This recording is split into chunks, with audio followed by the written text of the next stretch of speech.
বন্ধুরা, আপনারা কেমন আছেন? আশা করি সবাই ভালো আছেন আর আমি খুব ভালো আছি। তো আজকে দুপুরে খাবারে নিয়ে এসেছি, আজকে পনির বানাবো। তো পনিরটাকে আমি আজকে একটু আলাদা করে বানাবো। আমি গাজর আর পালং শাক দিয়ে বানাবো। তো প্রথমে আমি গাজরটাকে গ্রেট করে নিয়েছি আর পালং শাকটাকে কুচি কুচি করে কেটে নিয়েছি।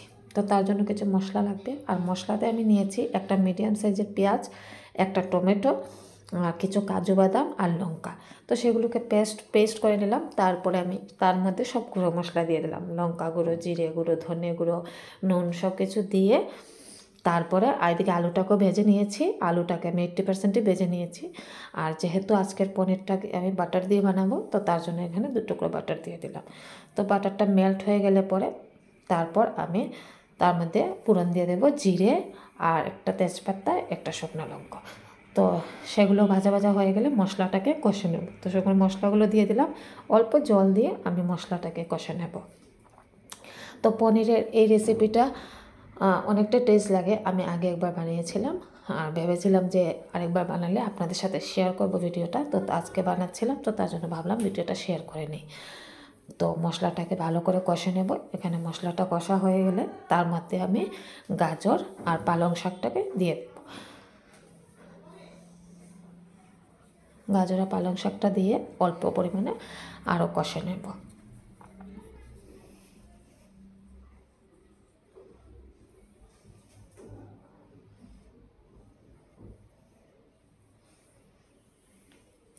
তো এদিকে পালং শাক আর গাজরটা ভালো করে কষে নিয়েছি। তো তার মধ্যে আলুটা যে ভেজে রেখেছিলাম সেটাও দিয়ে দিয়েছি। তো সেটা দিয়ে অল্প পরিমাণে কষে তারপরে আমি জল দিয়ে দেবো। আর জলটা আমি অল্প পরিমাণ মতো দেবো, যেহেতু আমি সেটাকে একদম ঝুল করে বানাবো না, আমি অল্প কষা কষা করে বানাবো।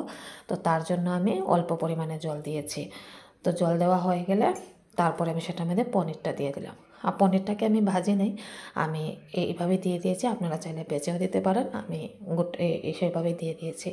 তো তার মধ্যে তারপর আমি এখানে গরম মশলা দিয়ে দিয়েছি। গরম মশলা দিয়ে আর অল্প পরিমাণে ঘি দিয়ে তারপরে দিকে আমি যেহেতু অনেকটাই বাটার দিয়েছি, তো আমি ঘির পরিমাণটা অল্প কম করে দিয়েছি।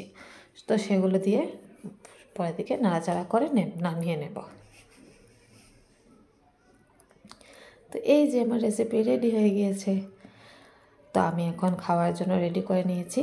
আমি ভাত নিয়েছি এখানে, আর এই যে পনিরের তরকারিটা নেব, আর অল্প স্যালাডের মধ্যে অল্প করে শসা কেটে নিয়েছি। তো সেটা দিয়ে আজকের দুপুরের খাবারটা হয়ে যাবে।